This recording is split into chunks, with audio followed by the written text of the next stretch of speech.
د خیال د دایرې نه چې بهر سړی راوځي د خیال د دایرې نه چې بهر سړی راوځي رڼا شي د تیارې نه چې بهر سړی راوځي د وهم او ګمان اندېښنې ټولې ورپسې شي د وهم او ګمان اندېښنې ټولې ورپسې شي د کور د دروازې نه چې بهر سړی راوځي قسم دی چې ایله د زندګۍ په باب له پوه شي قسم دی چې ایله د زندګۍ په باب له پوه شي د سختې مرحلې نه چې بهر سړی راوځي. ټول ملګرو ته سلامونه، نیکې هیلې او احترامات. عبدالرحمن یم او د خپلې پاڼې عبدالرحمن نه تاسو ته نیغ په نیغه یم. نن را سره په پروګرام کې هم د دې شعرونو خالد تاسو به ډېر ښه پېژنئ، عمادالله عماد میلمه دی.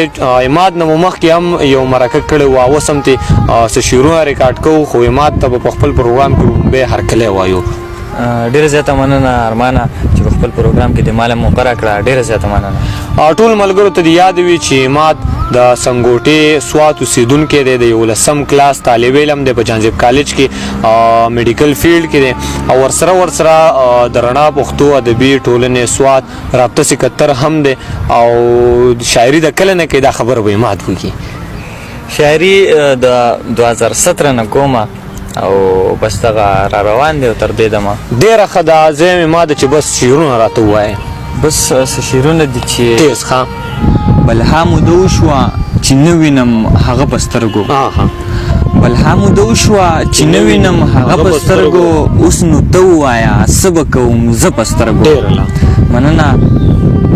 د کور په زړه راله هم ږدي هم راکوي زخمونه، د کور په زړه راله هم ږدي هم راکوي زخمونه، څومره په ناز کوي جانان مې او نه په سترګو.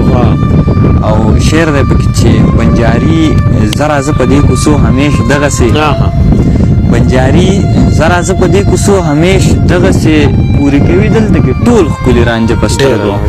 مننه.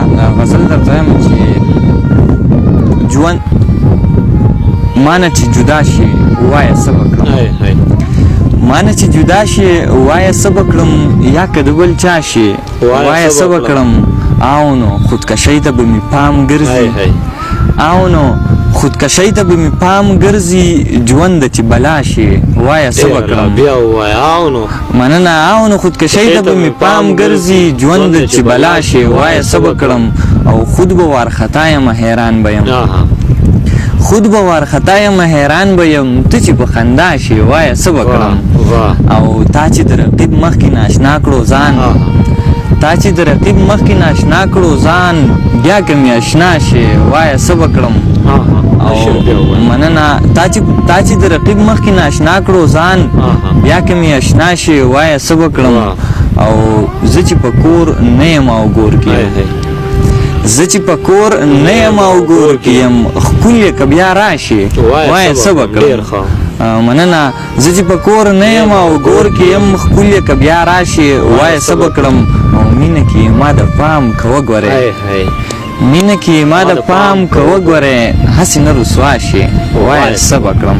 مننه. بل غزل هم ووایه چې هغه ته ووایه چې کور دې کینې دا راځي.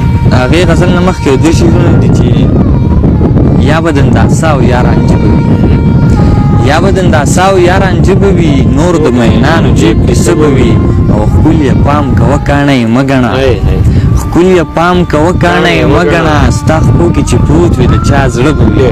مننه. غزل دی چې څه بې اختیاره مې په زړه باندې درزا راځي، څه بې اختیاره مې په زړه باندې درزا راځي، چې ستا په خوله باندې جانانه نوم زما راځي، او بلها مودې نه مې دې زړه له تسلي ورکوم، بلها مودې نه مې دې زړه له تسلي ورکوم، نن ګرا نه شي خو سبا به خامخا راځي، او دا ستا ورک شوی تصویر ګورمه کمره لټوم، دا ستا ورک شوی تصویر ګورم کمره لټوم، نری نری زړه مې خوږېږي هم ژړا راځي.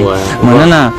دا ستا ورک شوی تصویر ګورم کمره لټوم، نری نری زړه مې خوږېږي هم ژړا راځي. او شعر درته ډالۍ چې چا په خوله باندې هغې داسې جواب کړی دی، د چا په خوله باندې هغې داسې جواب کړی دی، هغه ته ووایه چې کور دې کینې دا راځي، او هسې بس درنه تېرېږي پام کوئ ما ده، هسې بس درنه تېرېږي پام کوئ ما ده، ځواني چې لاړه شي نو کله بېرته بیا راځي. ډېره مننه. په آخر کې به د شاداب سے په دې دوه شعرونو باندې